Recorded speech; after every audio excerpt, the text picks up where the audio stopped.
At my company's anniversary party, I unexpectedly ran into my classmate, Sarah. But Sarah just mocked me for being a factory worker. "Don't come near us if you see us, okay?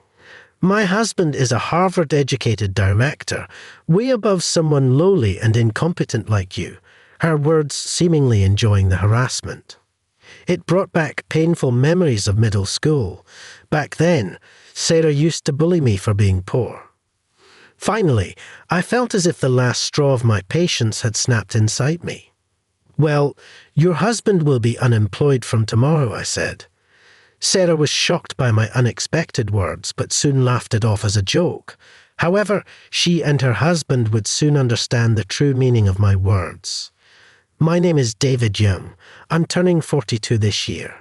I met my wife Annie at work, and we got married.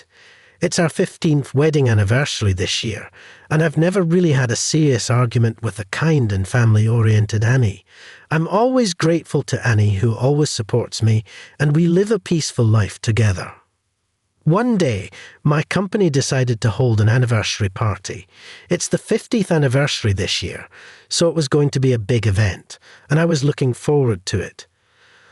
On the day of the anniversary, I wore a suit and tie picked out by Annie and got ready to leave. Annie had her hair done beautifully in the morning and was wearing a light-coloured dress. "How do I look, David?" "You look incredibly beautiful," I replied. Her elegant beauty was mesmerising. Perhaps partly due to my bias, with Annie by my side, I headed to the venue. The venue we rented was quite large, and as we got closer, we saw more people heading to the same place. "It's typical for a big corporation's anniversary party to have so many invitees," I remarked. While exchanging words with Annie, we entered the venue and waited for the event to start. Inside, many people had already gathered, exchanging greetings and introducing themselves. Company events are, in a way, a chance for self-promotion, so the more capable employees are eager to network. While I was greeting attendees, I was suddenly approached. "Is that you, David?" It was Sarah, right there in front of me. Sarah, the beauty and centre of attention in our class since childhood, still maintained her beauty even after about 30 years since middle school. But now her beauty faded as she glared at me with her eyes narrowed. "It's been a while, hasn't it, David? What are you doing now? Everyone's worried about you since you never show up to reunions." Sarah spoke to me with a mocking tone. To be frank, back in middle school, I wasn't exactly a standout in my class. Sarah, seemingly oblivious to this, kept talking with a hype, cheerful laugh. "Even though I hadn't asked, I got married 5 years ago. My husband is an elite employee who was in charge of an overseas branch until recently, and today he's even getting recognised as an outstanding employee." "That's great, congratulations," I said, surprised that Sarah's husband worked at this company. I still offered my congratulations. Then Sarah, for some reason displeased, frowned. "There's no need for you to congratulate me. What kind of job do you have being here? Are you associated with the company?" Before I could explain, Sarah waved her hand dismissively, as if bored with the conversation. "Never mind, it's not important. You probably work in some subcontractor's factory, being a middle school graduate and all." "I do go to the factory." I started to speak again, but by that time, Sarah had already turned her back on me. "A factory worker like you should even be here." "Just stay quiet in the corner and don't embarrass yourself." Sarah walked away towards a man that must be her husband, Brandon. While I thought it was petty, I made sure to remember his name. Sarah mocked me for being a middle school graduate, but to be precise, that's not entirely true. When I was in middle school, my mom got seriously ill, and my dad lost his job due to the recession. From that day, my life changed completely. My dad, once a diligent employee, started drinking and gambling to escape from the harsh reality. Soon, we ran out of money and had to sell our house, moving into a small, old one-bedroom apartment. As a middle schooler, I grew taller, but couldn't afford new uniforms or sportswear, so I had to make do with hand-me-downs from relatives.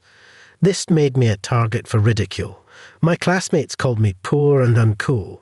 Sarah, beautiful and bossy, was the ringleader, even instructing the entire class not to talk to me. She was the popular girl in class, and no one dared to go against her, so her bullying continued until we graduated. On graduation day, Sarah called me over and asked with a sneer, "Which high school are you going to?" "It would be good if you could get a hand-me-down uniform." I was so annoyed by her persistent teasing that I retorted, "I won't need a uniform for the high school I'm going to. Not going to high school, just working after middle school." "Yeah, that's right. I'm going to work after graduating middle school." Hearing my response, Sarah burst into laughter. "Can't believe you don't even have the money to go to high school. Well, do your best to earn you put, a middle school graduate." I left without replying to her. What I told Sarah wasn't entirely true, but it wasn't completely false either. I attended a night high school while working during the day. My dad was still drowning in alcohol, and my mom, who was doing piecework, kept going in and out of the hospital. So I had no one to rely on. After graduating middle school, I desperately looked for a job, but there were hardly any companies willing to hire a middle school graduate. The only place that hired me was the machine manufacturing factory where I work now. I've always loved tinkering with machines, so I threw myself into this job. I worked during the day and attended high school at night. Balancing work and study was tough, but I managed, thanks to the encouragement from my older colleagues. They taught me the ropes at work and even treated me to lunch sometimes, treating me like their own son. Years went by as I worked, supported by everyone. After finally graduating high school, I planned to continue working at the factory as an employee, but my senior colleagues advised me otherwise. "Now that you've graduated high school, try to study as much as you can," they suggested. I went to college. I chose a university department related to my company's business and gained strength by acquiring various certifications and researching specialized fields. After graduating from college, I returned to the company. A few years later, at 25, I encountered a turning point at work. I met Annie, who'd become my wife. Annie was kind to everyone and had a lovely smile, and I gradually developed a fondness for her. But it turned out that she was also interested in me. She asked me out on a date, and that's how our relationship began. A few years later, we happily got married and built a warm family together. Throughout such a life full of ups and downs, I had completely forgotten about being harassed in middle school. So, when Sarah approached me at the venue today, I was genuinely surprised. Seeing my distressed look, Annie looked at me worriedly. After I briefly explained the situation, she tightly grasped my hand. "No matter what anyone says, I know you're a wonderful person, David. Let's stay confident and enjoy the company's anniversary party." "Yeah, you're right." Encouraged by her supportive words, I squeezed her hand back. Thus, we decided to wait for the party to start. After exchanging greetings with everyone, the hustle and bustle finally settled down. Thinking of resting until the start time, I moved towards the wall with Annie. "Oh, you're still here." There were Sarah and her husband, whom I had just parted ways with. I was a bit surprised to bump into them so unexpectedly, but I sincerely congratulated her husband, Brandon. "Brandon, I heard you're an outstanding employee getting an award today. Congratulations." But instead of responding, Brandon just looked me over as if appraising me. "Is this the factory worker classmate you were talking about, Jay? He has the audacity to attend the company's anniversary party despite being a mere worker." Sarah returned the words with a bitter expression. Then Brandon, ignoring my presence, curiously asked Sarah, "But for a factory worker, he's wearing a nice suit." I'm an elite, so I'm quite particular about suits. Even if he tries hard to wear a good suit, it's ruined because he's a lowly worker. It's truly embarrassing to have someone like him as a classmate.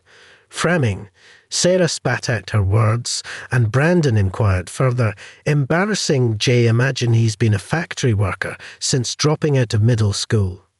That's 30 years of being a mere worker." "Well, wow, really. That's unbelievable." Sarah pointed and laughed at me, and Brandon leaned back, distancing himself as if amused. They both looked down on me with obvious disdain and then glanced at the person next to me. There stood Annie, watching the two of them intently. "So, this bottom-of-the-barrel worker, even though he's a dropout, managed to get married. What does your wife do?" Sarah asked me, and I answered honestly, "She works in the same field as me. We met at work." At that moment, Sarah and Brandon looked at each other and burst out laughing. A couple both sweating it out in the field, doing menial work.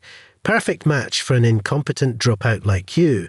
They started mocking not just me, but also my wife. I couldn't understand how they could say such awful things to my wife, a stranger to them. As I stood there stunned, Sarah blurted out, "But if I were you, I'd be too miserable to even mention working in a factory." "Yeah, for an elite like me, it's unimaginable to live such a lowly life. Please stop talking like that," I retorted angrily to their cruel insults. But Sarah looked at me as if I were something dirty and turned her back, and Brandon shooed me away as if swatting a fly. "If we keep talking to you, people might think I'm a local class worker like you. Could you go somewhere else, Jay? Talking to someone lowly like you might rub off on me." I was boiling with anger at such rude behaviour, but as a grown-up, I couldn't just let my emotions take over and start yelling. So I tried hard to hold it in. However, Sarah seemed to mock my feelings and hurled more disdainful words. "From now on, if you see us, don't come close, okay? My husband is a Harvard-educated director. Way different from a lowly, incompetent person like you." Her words enjoying the harassment brought back painful middle school memories. Back then and even now, Sarah acted arrogantly, thinking she wouldn't be retaliated against. I felt like I heard the sound of my patience snapping inside. "Well, your husband will be unemployed from tomorrow." Sarah was taken aback by my unexpected words, staring with wide eyes. As I stared back expressionlessly, she laughed it off, pretending, "Ah, my husband unemployed. What are you talking about? Have you lost your mind? Why would a mere factory worker like you have any power over my husband? That's because I'm the president of the company." For a moment, Sarah was dumbfounded, then suddenly burst into loud laughter. "You, the president? Don't be silly. Are you just saying that because my husband is a Harvard-educated director, and you want to one-up him? It's not a lie." Yeah, keep your fantasies to yourself, just like in middle school, I continued seriously, but Sarah clearly didn't believe a word. Then Brandon looked back and forth between me and Annie, standing by my side, and shrugged in disbelief. Married to a husband who spouts such fantasies, she must be quite the wife. Aren't you embarrassed to stand beside such a man? After spitting out those words, Brandon and Sarah hardly left together. As I watched their backs, I trembled with anger. The person who had harassed me so much in middle school was still treating me this way even now as an adult. And it wasn't just me they were mocking, it was Annie, my wife. I couldn't stay silent any longer. As I was about to step forward in anger to call them back, a gentle hand was placed on my shoulder. It was Annie. I heard everything, but it's not good to reprimand them here. But I couldn't just back down, especially after they laughed at Annie. But as I looked at her, I was taken aback by her unexpected expression. She wore a mischievous smile. I have a good idea hearing Anne's plan. I nodded deeply, feeling a sense of relief. When the announcement for the party start was made, we moved to our assigned seats. The event began on time, and the employees started singing the company anthem. In my peripheral vision, I saw Sarah and Brandon singing along as well. After checking with the organisers, it turned out that Brandon was indeed being recognised as an outstanding employee. Along with several other distinguished employees, he was escorted to a special seat with his family. Imagining what was about to happen, I suppressed a rising chuckle. After the anthem, the entertainment part started. There were performances by a magician and comedians, summarizing the company's history in a skit, filling the room with a festive atmosphere. As the entertainment ended, the host led the applause and continued with the ceremony. Next, we'll have a speech from the President and CEO, Mr. Young, the host announced. Upon those words, I began to walk slowly. As I stood on the stage, I looked over the gathered crowd, expressing my gratitude while everyone listened intently. Only 2 people were the exception. Sarah and Brandon were staring at me, mouths agape in shock. Even from the stage, I could see their mouths moving. Why? Why is he speaking? It can't be true. He's the president. I haven't heard anything about this. Imagine that's what they were muttering. I continued speaking. Normally, we would now proceed to the ceremony for awarding outstanding employees. However, before that, I have an announcement to make. One of the awardees, the director who was assigned to our overseas branch, Brandon, will be dismissed from his position effective today. The room was enveloped in silence in an instant. As I tried to continue with a smile, the host approached me. What is your reasoning for this? The host asked me, appearing confused. It was then that Sarah suddenly stood up and shouted, "That's a lie, everyone. This man was just a classmate from my middle school. He's just a mere factory worker. Why is he standing there? Yeah, this must be some kind of prank. And this taste in entertainment is terrible, right, everyone?" With her shrill voice, Sarah spat out these words, and next to her, Brandon grinned smugly, looking back and forth between me and Sarah, bursting into a brazen laugh. The guests in the room started murmuring, enveloped in a tense atmosphere. I continued speaking calmly. Sarah just mentioned earlier that working in a factory is a lowly job. She also told me not to talk to her anymore, fearing that the lowness would rub off on her. So what? Sarah glared back at me, hands on her hips, still refusing to admit wrongdoing. I work for this company. I cannot continue working with someone who is ashamed of our work, I stated. But my husband is an elite director, completely different from you, Sarah retorted. But at that moment, the executive director, Ethan, rushed to the awardee's seat, his face flushed with anger, and started yelling at Brandon. "Hey, apologize to Mr. Young right now." However, Sarah and Brandon, still half smiling, refused to believe Ethan's words. "What's wrong, Ethan? Why should we apologize to some factory worker? He's just a lowly, incompetent worker. He's just trying to scare us by lying about firing my husband," Sarah said. But Ethan shouted back, his voice trembling, "State the name of our company." "Young High-Tech Corporation," Brandon muttered. Oh, muttering this, Brandon suddenly realized, and his face turned pale. His name, David Young. Could it be? He's really our company's president. At Brandon's words, Sarah froze in shock. During this time, I had been watching them, and judging that they finally understood, I spoke again. "It seems you finally believe me, Brandon." His face ashen, Brandon was shaking all over, hardly able to stand from his chair. "In fact," I continued, "Annie is the daughter of a major manufacturer that produces some of the leading semiconductor devices in the country. The company that accepted me, a middle school grad, was one of her parents' factories." At that time, it was still a mid-sized company taking on various machinery productions, but 30 years ago, it developed its first proprietary product, a microcryptometer, and has since expanded its business with the advancement of electronic device technology. Now, alongside semiconductor manufacturing, we're collaborating with foreign companies to develop even more precise testing systems. Combining the knowledge I gained in college with a practical perspective, I actively participated in product development after graduating, resulting in several hit products. Thanks to this, I was transferred to the headquarters, promoted to Director of Electronic Hardware Development, and that's where I met Annie. Even after our marriage, Annie's family never spoke of my past, attending a night high school instead. They warmly accepted me as a diligent and enthusiastic young man, rare in this era. Wanting to repay this family and the company that raised me, I devoted myself to my work without distraction. Then, 2 years ago, when Annie's father retired, I took over as the president. Understanding the truth, Brandon looked like he was about to collapse, and Ethan addressed him even more desperately. You were overseas, so you might not have known directly, but at least check the information about the company you work for. That is, Brandon, his face still pale, tried to stammer an excuse, but Ethan, his face red with anger, kept yelling, "You're so caught up in being an elite from Harvard University that you don't even know the face of our president.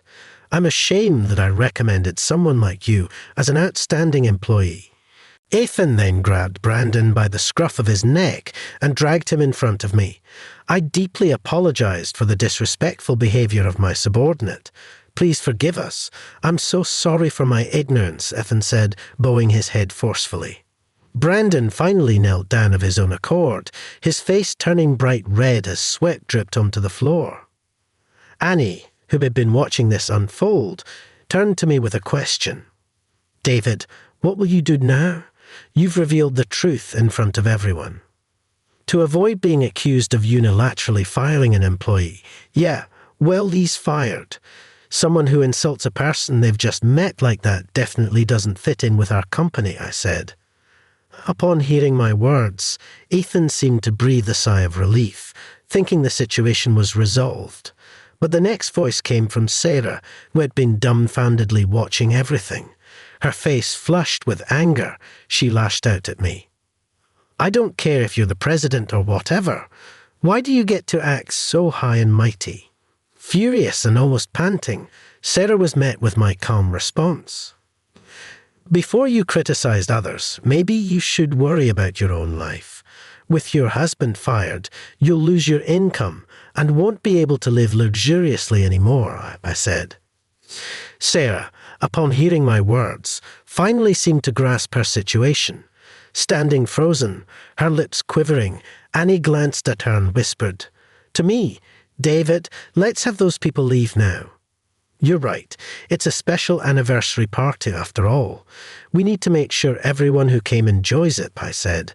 I instructed the staff to escort Brandon, who was still kneeling, and Sarah, pale-faced and rigid, out of the venue. After they left, we refreshed the atmosphere of the venue and successfully concluded the party. Brandon repeatedly tried to apologize, but I dismissed them. Having an employee who looks down on others just because of Sarah's words could eventually lead to issues at work. Brandon, who had been fired, suffered greatly since he had already purchased a luxurious home and car on loan, relying on his salary. Sarah, who always loved a lavish lifestyle and apparently never saved much, found their finances in dire straits within months. Unable to pay the enormous loans, the couple eventually had to sell their house and car and move to a shabby apartment. Brandon struggled to find a new job, losing both money and status, leading to endless quarrels in their now impoverished household. Eventually, they divorced and now live separately. Brandon, desperate for a job, finally found work as a factory worker. He spends his days standing in front of a conveyor belt, endlessly assembling machines as part of a repetitive process. Meanwhile, Sarah became a topic of discussion among her local classmates for her actions toward me. Abandoned even by her family, she now lives alone, struggling to afford meals. Her once prized beauty faded away. She's barely making ends meet by working night jobs. As for Annie and me, we continue to live happily. Our focus on developing excellent employees led to stable and growing company performance. Just as the company helped me, I now aim to fulfill the hopes of the younger generation. We've enhanced our educational programs and training systems for our employees, which has already led to the creation of an innovative new product. But it's not just a new product that was born. Annie and I also welcomed a beautiful daughter. Annie's family is overjoyed and adores her. I'm so glad I met you. I'm truly happy, I said. Me too, Annie replied. When I graduated from middle school, I thought my life was over. But by never giving up on my potential and tirelessly searching for a path, I've been helped by many and now lead such a happy life. I want to continue delivering products that make the world a better place as a way to give back. With this resolve in my heart, I smiled at my precious family.